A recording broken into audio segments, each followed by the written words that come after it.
Hello friends, आप देख रहे हैं आपका चैनल शेयर बाजार विद आयुष और बात करेंगे दोस्तों इस वीडियो में एचएएल बीडीएल दोनों के बारे में। तो दोस्तों आज हम कह सकते हैं एक मुनाफा वसूली वाला सेशन था। 5012 पर क्लोजिंग देखने को मिली, ऑलमोस्ट 130 पॉइंट्स तक एचएएल आज गिरा है, करीबन 2.53% का फॉल हमको देखने को मिला। देखिए पिछले 5 दिनों के अंदर अगर आपने खुद नोटिस किया है तो स्टॉक में बहुत अच्छा मूव देखने को मिला है, लेकिन पिछले 2 दिनों से हम कह सकते हैं थोड़ी बहुत मुनाफा वसूली भी अब दिख रही है। शेयर में दोस्तों जो अपना 52 हफ्तों का हाई लगा है वो लगा है 5378 का और 5012 पे करंटली स्टॉक अब ट्रेड कर रहा है। तो ये है कि दोस्तों ऊपरी लेवल से हमको फॉल देखने को मिला है। ऐसा नहीं कि कोई बहुत बड़ा फॉल आ गया, बट जरूर दोस्तों थोड़ी बहुत मुनाफा वसूली हुई है और उसमें कोई दिक्कत वाली बात ऐसा सच होनी नहीं चाहिए जब एक महीने में शेयर 24%, 6 महीने में शेयर 113% और एक साल में शेयर ऑलमोस्ट दोस्तों रिटर्न देता है 232% के। तो इतनी गिरावट से कोई घबराने वाली बात नहीं है, बट ये बात आपको समझनी पड़ेगी क्योंकि हम बहुत ज़्यादा नज़दीक है एक सबसे बड़े इवेंट के, जो है दोस्तों इलेक्शंस के रिजल्ट। इसलिए हम कह सकते हैं बाजार में इस तरह की उतार चढ़ाव आना एक स्वाभाविक सी बात है, ये होता रहेगा। हमको क्लैरिटी कब मिलेगी? हमको क्लैरिटी मिलेगी आफ्टर 4 जून, मेजरली 4 जून को ही मिल जाएगी। हम कह सकते हैं कि यहाँ पर किस तरफ दोस्तों बाजार का डायरेक्शन रहेगा, सिंपल सी बात है, ये आपको पता है। लेकिन ज़रूर देखिए कुछ इंटरनल इवेंट्स भी होंगे जिसके कारण दोस्तों शेयर चलेगा, कुछ इंटरनल न्यूज़ भी होगी। तो एक इंपॉर्टेंट न्यूज़ निकल कर आई है एचएएल पे, उसके ऊपर बात करते हैं। सबसे पहले हम बात करते हैं आज की वॉल्यूम पे। तो दोस्तों आज के दिन ऑलमोस्ट जो वॉल्यूम हुई है वो हुई है 44 लाख शेयर्स की। डिलीवरी जो आई है वो ऑलमोस्ट आई है करीबन 30.89% की। बढ़िया है, कोई आज सच इशू दिखता नहीं है। डिलीवरी अच्छी आ रही है, वॉल्यूम अच्छी आ रही है, कोई दिक्कत वाली बात हमको ऐसा नज़र नहीं आती है in terms of volume and delivery, right. जो एग्जैक्ट क्लोजिंग प्राइस है वो कितनी है? वो है दोस्तों 4955 का आज का लो है।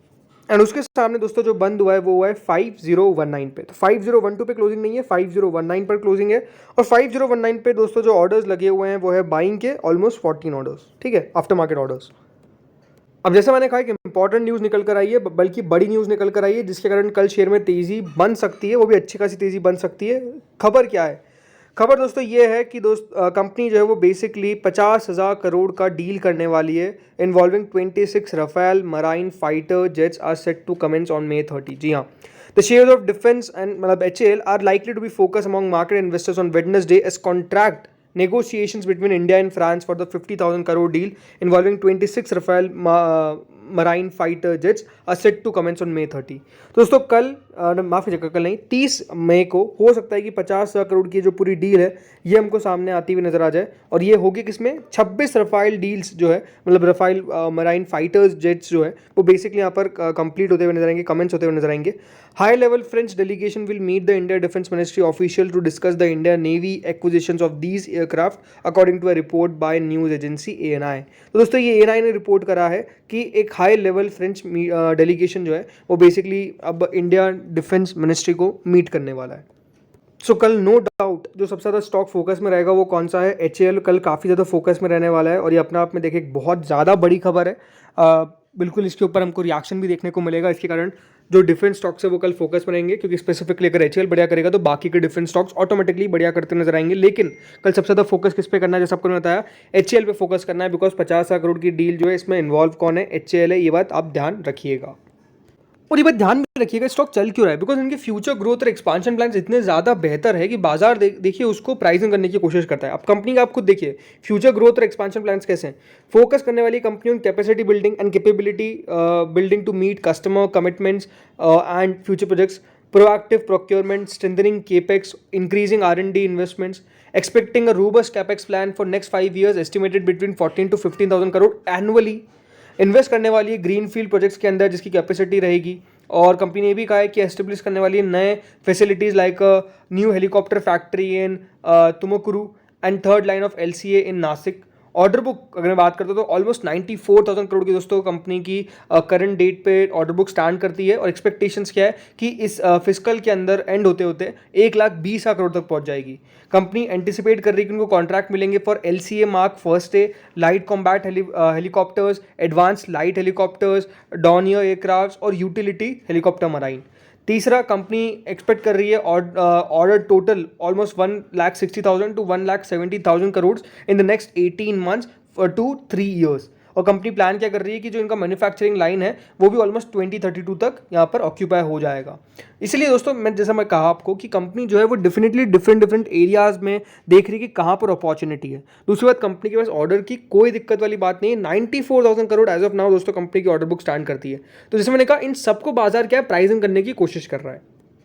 बाकी जरूर दोस्तों आज गिरावट हुई है, बट जैसा मैंने कहा कल ये स्टॉक फोकस में रहेगा, इसमें आप बिल्कुल मान के चलिए कल यहाँ पे आपको तेजी देखने को मिल सकती है, क्योंकि खबर अपने आप में काफ़ी अच्छी है। नेक्स्ट स्टॉक आता है BDL, करीबन 1454 पे बंद हुआ है, 90 अंक की गिरावट देखने को मिली। अब यहाँ पर भी अगर आप देखेंगे पिछले 5 दिनों के अंदर तो एक अच्छी खासी अपसाइड के बाद अब एक थोड़ी सी मुनाफा वसूली यहाँ पर भी हमको देखने को मिल रही है। ये बात ध्यान रखिएगा, इसका 52 हफ्तों का आई है 1658 का 1454 पे ये ट्रेड कर रहा है, हाल ही में स्प्लिट हुआ है। अब ये बात ध्यान रखिए, जो लगातार तेजी हमको देखने को मिली, इसके बाद अगर आज गिर जाता है तो कोई दिक्कत वाली बात नहीं है। आज सारे दोस्तों PSU स्टॉक्स में हमको थोड़ी सी गिरावट देखने को मिली, वहाँ पर मुनाफा वसूली डेफिनेटली आज हावी होती हुई नजर आई। और जैसा मैंने कहा क्यों हुई है, उसके पीछे का रीजन है इलेक्शंस।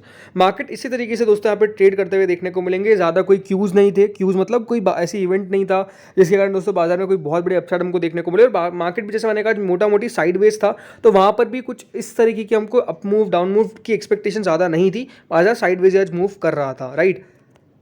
सी BDL के अंदर, HCL के अंदर सिंपल सी बात है, थीम क्या है कि देखिए यहाँ पर इंडिजिनाइजेशन, सरकार का फोकस है किस पर, डेफिनेटली इन कंपनीज पे।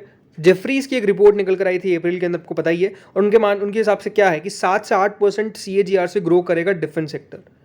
मतलब सॉरी, डिफेंस सेक्टर ने यहाँ पे ग्रोथ दिखाई है। ऑलमोस्ट सरकार का जो कैपेक्स रहा है राइट पिछले 10 सालों का, वो 7 से 8% की यहाँ पर ग्रोथ पे देखने को मिला है डिफेंस सेक्टर में। लेकिन उनका मानना है कि आने वाले समय के अंदर ये डबल डिजिट भी हमको होता हुआ नजर आ सकता है, क्योंकि इंडिजिनाइजेशन पे फोकस हो रहा है। इसीलिए जैसा मैंने आपको कहा है, सारी कंपनीज पे आप ध्यान रखिए, फोकस इसी पर है कि कितना बढ़िया कर पाएगी ये अगर सरकार सिर्फ इन पे फोकस करती है कि हाँ हमको इंडिया में डिफेंस हमारा अगर है तो हम उधर से ही लेंगे, बाहर से हम ना कोई इम्पोर्ट करने वाले, एक्सपोर्ट भी करेंगे हम। ये दोस्तों सरकार का फोकस है। और ये बात ध्यान रखिएगा, जैसे मैंने कहा इन कंपनीज पे इंपॉर्टेंट रहेगा इनके फंडामेंटल्स भी। सिर्फ देखिए खबर पे ठीक है फोकस चलता है, दूसरी बात क्योंकि एक पूरा सेक्टर चल रहा है तो शेयर चल रहे हैं, पर ये बात ध्यान रखिए लंबे समय में जो शेयर चलेंगे वो सिर्फ चलेंगे ऑन फंडामेंटल बेसिस। और ये बात ध्यान रखिएगा, कंपनी के नतीजे आने वाले हैं कब, 30 मई को, तो शेयर फोकस में रहने वाला है 30 मई को, क्योंकि कंपनी के नंबर्स आएंगे। अब नंबर्स कितने अच्छे आते हैं कितने खराब आते हैं वो डिपेंड करेगा देखिए आगे की तेज़ी और गिरावट। तो अभी सबसे ज़्यादा आपको फोकस किस पे करना है, कंपनी के नंबर्स पे करना है, नहीं है तो मैं तो कहूँगा बेटर है अभी वेट करिए कंपनी के नंबर्स पे। अगर आप कंपनी के नंबर्स को खुद देखेंगे, अगर मैं Q1, Q2, Q3 की बात करता हूँ तो देखिए Q1 में 298 करोड़ की सेल हुई थी, फिर 616 करोड़ की हुई, देन 602 करोड़ की हुई। तो कंपनी की सेल एक क्वार्टर में काफ़ी बढ़िया बढ़ी, एक क्वार्टर में फिर घट गई।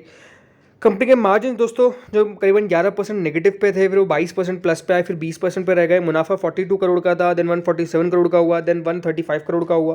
तो आई थिंक नंबर्स किस तरीके के निकल कर आएंगे वो डिपेंड करेगा दोस्तों, जैसे मैंने कहा तेजी अच्छी होगी या फिर खराब होगी। वैसे तो जैसे मैंने कहा यहाँ पर अगर आप खुद देखेंगे तो FIS की होल्डिंग ठीक ठाक है, DIS की होल्डिंग बहुत शानदार है, उधर कोई प्रॉब्लम नजर नहीं आती है।